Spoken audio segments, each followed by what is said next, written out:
Hello friends, welcome to this video which is part 4 in the series of investment in international stocks on my YouTube channel Financial Fitness with CA Ashima Abel Yunus.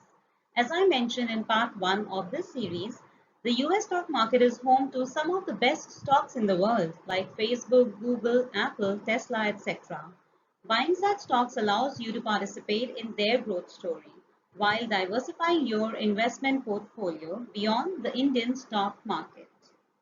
To know more about how to make direct and indirect investments in international stocks, you can watch part 1, 2 and 3 of this series where I have explained different ways of making investments in international stocks in detail. An overseas investment by an Indian resident can either be in the form of overseas direct investment, which is ODI, or overseas portfolio investments, referred to as OPI. In today's video, we are going to look into the tax compliance, reporting requirements, and exchange control regulations for investments in international stocks. So make sure you will watch the video to the end. But before I go ahead, I would request you all to subscribe to my YouTube channel. It's totally free. You can just log in on YouTube with your email ID and click on the subscribe icon, share icon. You can share it with your family and friends. You can also share it in the WhatsApp groups in your phones as well. I will just take a quick pause for only 5 seconds so you all can take time to click on subscribe icon, like icon and also click on the bell icon that you will find below the video. Please do that while I wait for just 5 seconds.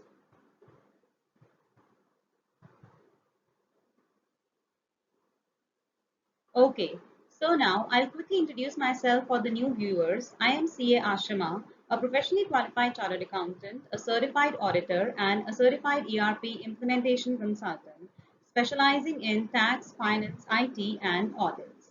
I have worked as a partner and a director with one of the top 25 leading CA firms in India, which has also been a member firm of one of the big fours. After working in India for a period of 10 years, I moved to Sweden and have also worked as a senior financial consultant with a multinational and have catered to corporate clients in Sweden, Finland, Norway, Denmark, and the UK. I have also been working as a freelance financial consultant. Now let's look into the overall ceiling of overseas investments. The overseas investments by an Indian resident must be within the overall ceiling of the Liberalized Remittance Scheme, referred to as LRS.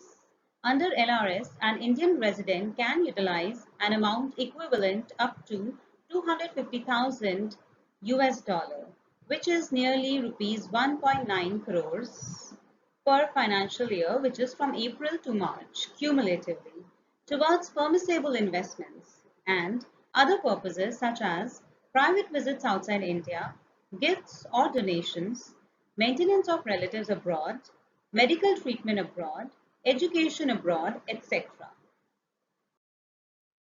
Now that we know how to invest in the US market from India, let's look at some reasons why you should consider investing in the US stocks or other foreign stocks and the charges involved.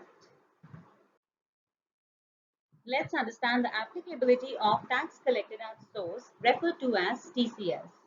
A 5% TCS is to be paid on all remittances above rupees 7 lakh under the RBI's liberalized remittance scheme in India. This is applicable to the amount above rupees 7 lakh and not the total amount. This TCS can be claimed as a refund when the taxpayer files the income tax return. Now let's understand the tax treatment of dividends. Dividends will be taxed in the US at a flat rate of 25% for Indian citizens. This means that the company paying the dividend will deduct taxes at 25% before distributing the remaining 75% to the investor. For example, if Microsoft gives an investor 100 US dollar of dividend, it will withhold $25 as tax and will give the investor the post-tax dividend of $75. The gross dividend, which is $100 in this case, is included as taxable income in India under the head Other Income and taxed as per the normal slab rates in your your income tax return. Fortunately, US and India have a DTAA, which is Double Taxation Avoidance Agreement, which allows taxpayers to offset income tax already paid in the US. The 25% tax you already paid in the US can be claimed as foreign tax credit and can be used to offset the income tax payable in India in your income tax return that you will file in India. Now let's look into the applicability of capital gains. There is no capital gains tax on your investments in the US, but you are liable to pay tax on the capital gains in India. This tax is payable if you sell your investments at a price higher than the price at which these were purchased. Capital gains tax is computed on the amount of capital gain, which is calculated as the sales price minus the purchase price. The capital gain will be taxed as long-term or short-term depending on the period of holding of investment in shares or ETF, which are exchange traded funds, etc. The gain will be taxed as long-term capital gain if investment in shares is held for a period of more than 24 months, and in investments in ETFs if it is held for more than 36 months. Long-term capital gain, referred to as LTCG, will be taxed as 20% plus the applicable surcharge and cess. Now let's understand what is short-term capital gain. The gain will be taxed as a short-term capital gain if the investment in shares is held for less than 24 months and investment in ETFs is held for less than 36 months. Short-term capital gain will be taxed as per normal tax slab rates that you fall under based on the level of your income. So friends, now it's time to wrap up this video where we looked into the tax compliance and exchange control regulations for investments in international stocks. Stay tuned for my next video, which will be part 5 in this series, where we will look into the reporting requirements and merits and demerits of international investments.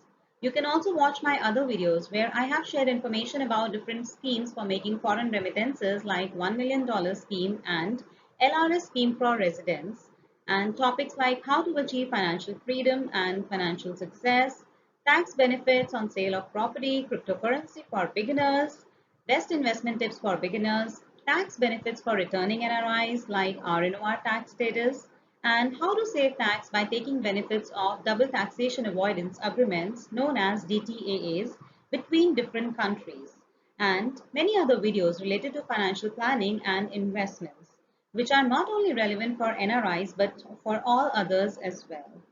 I hope you all will benefit with the information shared in this video. And if you find this information useful, then make sure you click on the like icon. And please, please, please do subscribe right now if you haven't done that yet. You just need to log in with your email ID on YouTube to subscribe. That's it. It's totally free for all. So please do it right now. Subscribe, like, and share. Share it with your family and friends and in the WhatsApp groups in your phones as well. So with that, having said that, I wish you all a happy investing. Thank you for watching. Bye-bye.